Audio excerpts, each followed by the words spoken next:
स्वागत है आप सभी का। आप देख रहे हैं संसद में आज। मैं हूं प्रीति सिंह। शुरुआत सुर्खियों के साथ। दिल्ली के कुछ हिस्सों में हाल की कानून व्यवस्था की स्थिति पर राज्यसभा में अल्पकालिक चर्चा आज। कार्यसूची में रेल समेत 4 अहम मंत्रालयों के कामकाज पर चर्चा भी शामिल। राज्यसभा के एजेंडे में दिवाला और शोधन अक्षमता संहिता संशोधन विधेयक 2020 और खनिज विधि संशोधन विधेयक, प्रत्यक्ष कर विवाद से विश्वास विधेयक 2020 समेत कई अहम विधेयक भी कार्यसूची में। लोकसभा के एजेंडे में वायुयान संशोधन विधेयक 2020, महापत्तन प्राधिकरण विधेयक 2020 सदन में होगा पेश। 2020-21 के लिए रेल समेत 6 मंत्रालय के अनुदान मांगों पर चर्चा और मतदान भी कार्यसूची में शामिल। संसद के बजट सत्र के दूसरे चरण का आज 7वां दिन है और दोनों सदनों के एजेंडे में अहम कामकाज है। दिल्ली के कुछ हिस्सों में हाल की कानून व्यवस्था की स्थिति पर चर्चा आज राज्यसभा की कार्यसूची में शामिल है। इसके अलावा दिवाला और शोधन अक्षमता संहिता संशोधन विधेयक 2020, खनिज विधि संशोधन विधेयक 2020, केंद्रीय संस्कृत विश्वविद्यालय विधेयक 2019, राष्ट्रीय भारतीय आयुर्विज्ञान प्रणाली आयोग विधेयक 2019 और राष्ट्रीय होम्योपैथी आयोग विधेयक 2019 विचार और पारित किए जाने के लिए कार्यसूची में है, जबकि प्रत्यक्ष कर विवाद से विश्वास विधेयक 2020 विचार और लौटाए जाने के लिए एजेंडे में शामिल है। इसके अलावा रेल मंत्रालय, सूक्ष्म लघु और मध्यम उद्यम मंत्रालय, विधि और न्याय मंत्रालय, ग्रामीण विकास और कृषि और किसान कल्याण मंत्रालय के कामकाज पर चर्चा भी होनी है। वहीं लोकसभा की कार्यसूची में वायुयान संशोधन विधेयक 2020 भी विचार और पारित किए जाने के लिए शामिल है। महापत्तन प्राधिकरण विधेयक 2020 भी सदन में पेश होगा। इसके अलावा 2020-21 के लिए सामाजिक न्याय और अधिकारिता मंत्रालय, पर्यटन मंत्रालय, विदेश मंत्रालय, स्वास्थ्य और परिवार कल्याण मंत्रालय, रेल मंत्रालय और आवासन और शहरी कार्य मंत्रालय के अनुदान मांगों पर चर्चा और मतदान भी कार्यसूची में शामिल है। दिल्ली के कुछ हिस्सों में हाल की कानून व्यवस्था की स्थिति पर अल्पकालिक चर्चा आज राज्यसभा की कार्यसूची में शामिल है। सदन में सांसद कपिल सिब्बल, राजमणि पटेल, दिग्विजय सिंह, विवेक के तनखा, सुधांशु त्रिवेदी, विजय गोयल और विनय पी सहस्रबुद्धे ये मुद्दा उठाएंगे। इसके बाद सभी दलों के सांसद इस मामले पर सदन में अपने अपने विचार रखेंगे। चर्चा के आखिर में केंद्रीय गृह मंत्री अमित शाह चर्चा का जवाब देंगे। इससे पहले कल लोकसभा में दिल्ली के कुछ हिस्सों में हाल ही में पैदा कानून व्यवस्था की स्थिति पर नियम 193 के तहत चर्चा हुई। चर्चा का जवाब देते हुए केंद्रीय गृह मंत्री अमित शाह ने कहा कि दिल्ली हिंसा सोची समझी साजिश के तहत हुई। उन्होंने सदन को आश्वस्त करते हुए कहा कि दिल्ली हिंसा में शामिल किसी भी शख्स को बख्शा नहीं जाएगा और दोषियों की सजा देश के लिए एक नजीर बनेगी। वहीं 4 अहम मंत्रालयों के कामकाज पर चर्चा भी राज्यसभा की कार्यसूची में शामिल है। इनमें रेल मंत्रालय, सूक्ष्म लघु और मध्यम उद्यम मंत्रालय, विधि और न्याय मंत्रालय और ग्रामीण विकास और कृषि और किसान कल्याण मंत्रालय शामिल है। रेल मंत्रालय के कामकाज पर चर्चा की शुरुआत टीएमसी के डेरेक ओब्रायन करेंगे, जबकि डीएमके सांसद तिरुचि शिवा सूक्ष्म लघु और मध्यम उद्यम मंत्रालय के कामकाज पर चर्चा की शुरुआत करेंगे। विधि और न्याय मंत्रालय के कामकाज पर चर्चा की शुरुआत बीजेपी सांसद भूपेंद्र यादव करेंगे। कांग्रेस के प्रताप सिंह बाजवा ग्रामीण विकास और कृषि और किसान कल्याण मंत्रालय के कामकाज पर चर्चा की शुरुआत करेंगे। इस दौरान सभी दलों के सांसद मंत्रालय की नीतियों और कार्यप्रणाली पर विचार सदन में रखेंगे। बहस के दौरान विपक्षी सांसदों को मंत्रालय की नीतियों की आलोचना करने और सुझाव देने का मौका मिलता है। वहीं सत्ता पक्षीय सांसदों के लिए ये मंत्रालय के फैसलों का फायदा बताने का अवसर होता है। संबंधित विभाग के मंत्री चर्चा का जवाब देंगे। और फिलहाल हम सीधा संसद भवन परिसर में रुख करेंगे। हमारे सहयोगी पंचनन मिश्रा हमारे साथ मौजूद हैं। पंचनन, उच्च सदन के एजेंडे की बात करें तो दिल्ली के कुछ हिस्सों में जो हाल की कानून व्यवस्था की स्थिति पर राज्यसभा में अल्पकालिक चर्चा होगी। कल हमने देखा लोकसभा में चर्चा हुई, गृह मंत्री अमित शाह ने जवाब भी दिया, साजिश बताया और कहा कि दोषियों को कड़ी सजा दी जाएगी। आज इसे लेकर राज्यसभा में क्या आसार हैं? इसके अलावा देखें तो विधायी कामकाज और मंत्रालयों के कामकाज पर चर्चा भी शामिल है। देखिए, सबसे बड़ी बात यह है कि आज सदन को के जो है चलने की पूरी उम्मीद है, क्योंकि हमने देखा कि अब तक अवरोध लगातार होते रहे हैं, लेकिन कल नियम 193 के तहत लोकसभा में जब चर्चा हो गई दिल्ली के मुद्दे पर, और कल ही ये चेयरमैन एम वेंकैया नायडू ने स्पष्ट कर दिया था कि राज्यसभा में ये चर्चा आज रखी जाएगी, तो आज 2 बजे के बाद दिल्ली की कानून व्यवस्था के मुद्दे को लेकर अल्पकालिक चर्चा रखी गई है। इसके पहले यहाँ पर शून्यकाल का जो जो सत्र होगा उसमें 2 बिल जो सरकार ने कल रखने चाहे थे वो नहीं रख पाई थी, लोकसभा से पारित हो चुके हैं, जिसमें कि इंसॉल्वेंसी और बैंक्रप्सी कोड और कोल माइन से जुड़ा जो जो विधेयक है, जो पहले ही लोकसभा से दिन में ही पास हुए थे, लेकिन अब राज्यसभा में उसको आज मंजूरी दिलाई जाएगी और ये काम पहले फर्स्ट हाफ में होगा। उसके बाद प्रश्नकाल की कार्रवाई के बाद जब भोजनावकाश के बाद ये दिल्ली पर चर्चा ली जाएगी और उसके बाद कई बिल भी रखे गए हैं, क्योंकि हमने देखा कि किस तरह संस्कृत को केंद्रीय विश्वविद्यालय का दर्जा देने का जो 3 संस्थान है उनको तीनों को केंद्रीय विश्वविद्यालय का दर्जा देने से जुड़ा बिल है, उस पर चर्चा शुरू हो चुकी है लेकिन पूरी नहीं हो पाई। कई और बिल है, विवाद से विश्वास जो लोकसभा से पारित हो चुका है, एक लंबी बिल की फहरिस्त राज्यसभा में है, लेकिन इसीलिए कल चर्चा यहाँ पर लोकसभा में हुई, आज राज्यसभा में भी चर्चा पूरी होने की उम्मीद है और कार्यवाही लगता है सुचारू रूप से अब चलेगी। बिल्कुल।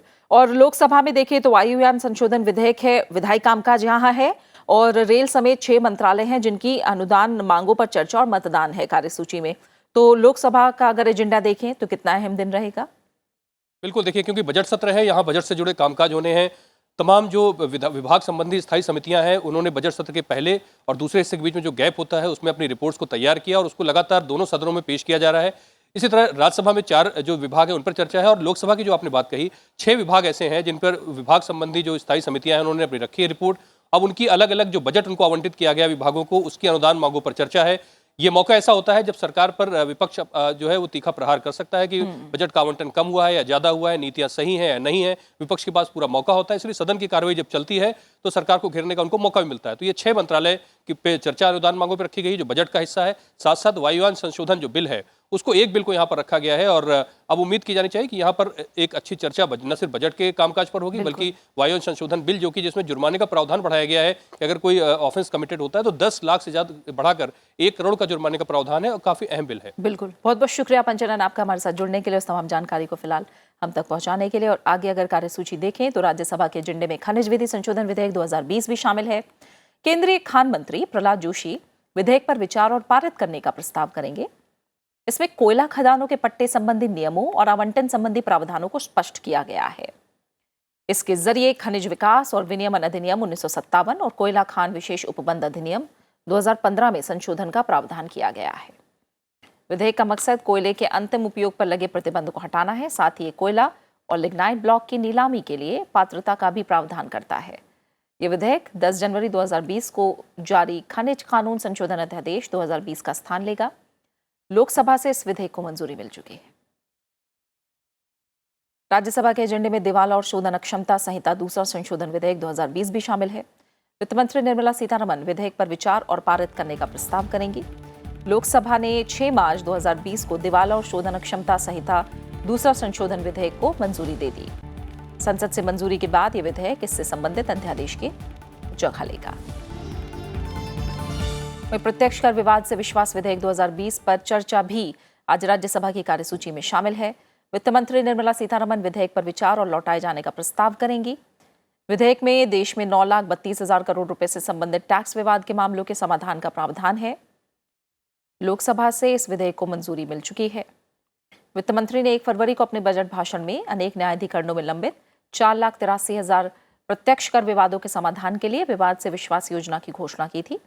इस योजना के तहत वो करदाता अपना बकाया कर 31 मार्च 2020 तक जमा कर सकते हैं और ब्याज और जुर्माने पर पूरी छूट प्राप्त कर सकते हैं जिनके कर संबंधी विवाद कई अधिकरणों में लंबित हैं। 31 मार्च 2020 के बाद इस योजना का फायदा उठाने वाले व्यक्तियों को विवादित कर की राशि के साथ विवादित कर की राशि का 10% और देना पड़ेगा। ये योजना 30 जून 2020 तक ही जारी रहेगी। केंद्रीय संस्कृत विश्वविद्यालय विधेयक 2019 पर आगे की चर्चा आज राज्यसभा की कार्यसूची में शामिल है। विधेयक में संस्कृत के 3 डीम्ड विश्वविद्यालयों को केंद्रीय विश्वविद्यालयों में परिवर्तित करने का प्रस्ताव है।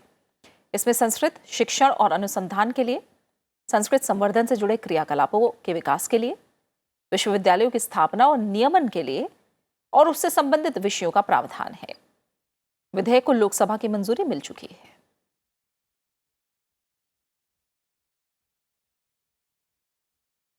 वहीं लोकसभा के एजेंडे में आज वायुयान संशोधन विधेयक 2020 भी शामिल है। केंद्रीय नागर विमानन मंत्री हरदीप सिंह पुरी विधेयक पर विचार और पारित करने का प्रस्ताव करेंगे। विधेयक में अंतर्राष्ट्रीय नागर विमानन संगठन की आवश्यकताओं को पूरा करने के लिए 1934 के कानून में बदलाव का प्रावधान है। इसके अलावा लोकसभा में महापत्तन प्राधिकरण विधेयक 2020 पेश किया जाएगा। केंद्रीय पोत परिवहन मंत्री मनसुख मंडाविया सदन में विधेयक पेश करेंगे। और अब बात दोनों सदनों में रखे जाने वाले अहम पत्रों की। राज्यसभा में आज अलग अलग मंत्रालयों से जुड़े अहम पत्र रखे जाएंगे। केंद्रीय मंत्री स्मृति जुबिन ईरानी वस्त्र मंत्रालय के लिए पत्र सभा पटल पर रखेंगी। धोत्रे संजय शामराव मानव संसाधन विकास मंत्रालय के लिए पत्र सभा पटल पर रखेंगे। जितेंद्र सिंह परमाणु ऊर्जा विभाग के लिए पत्र सभा पटल पर रखेंगे। सीपी ठाकुर, सुशील कुमार गुप्ता और श्वेत मलिक सभा पटल पर रखे गए पत्रों संबंधी समिति का प्रतिवेदन पेश करेंगे।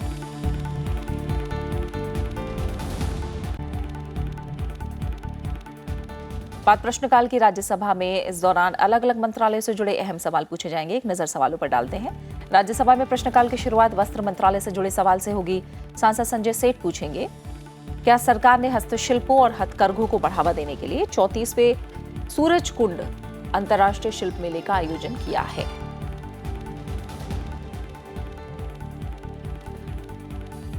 सांसद एस मुत्तुकरुपन का सवाल विदेश मंत्रालय से होगा। वो पूछेंगे, क्या भारत 5 मध्य एशियाई राष्ट्रों के साथ हवाई गलियारे की स्थापना किए जाने पर विचार कर रहा है? सांसद शांतनु सेन का सवाल प्रधानमंत्री कार्यालय से होगा। वो पूछेंगे, क्या हिंदी माध्यम और प्रादेशिक भाषा के उम्मीदवारों के लिए संघ लोक सेवा आयोग के सिविल सेवा परीक्षा का पैटर्न अपने स्वरूप में भेदभावपूर्ण है? सांसद पी भट्टाचार्य का सवाल मानव संसाधन विकास मंत्रालय से होगा। वो पूछेंगे, क्या सरकार व्यावसायिक पाठ्यक्रमों और स्कूलों, हाई स्कूलों की फीस में निरंतर वृद्धि को रोकने के लिए कोई कार्रवाई कर रही है? सांसद रेवती रमन का सवाल प्रधानमंत्री कार्यालय से होगा। वो पूछेंगे, क्या सरकार देश के युवाओं में बढ़ती बेरोजगारी को दूर करने के लिए चालू वित्तीय वर्ष में सरकारी नौकरियों में रिक्त पदों को भरने का प्रयास कर रही है?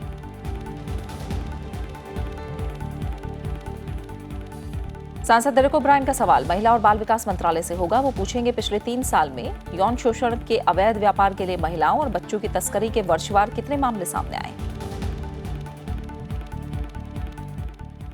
और एक नजर डालेंगे लोकसभा में प्रश्नकाल के दौरान पूछे जाने वाले सवालों पर।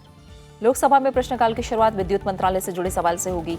सांसद जामयांग शेरिंग नामग्याल पूछेंगे, क्या जंस्कार और नुब्रा विद्युत पारेषण लाइन परियोजना अभी भी लंबित है? सांसद नारायण भाई काछड़िया का सवाल सूक्ष्म लघु और मध्यम उद्यम मंत्रालय से होगा। वो पूछेंगे, क्या सरकार द्वारा आरंभ किया गया उद्यम सखी पोर्टल महिलाओं को आत्मनिर्भर बनाने में सक्षम रहा है? सांसद विजय कुमार हांसदा का सवाल नागर विमानन मंत्रालय से होगा। वो पूछेंगे, देश भर में एयरपोर्ट पर यात्री सुविधाएं बेहतर करने के लिए सरकार द्वारा पिछले 3 साल के दौरान क्या उपाय किए गए? और इसी के साथ फिलहाल संसद में आज में इतना ही। ब्रेक के उस पार देखिए टुडे इन पार्लियामेंट। नमस्कार।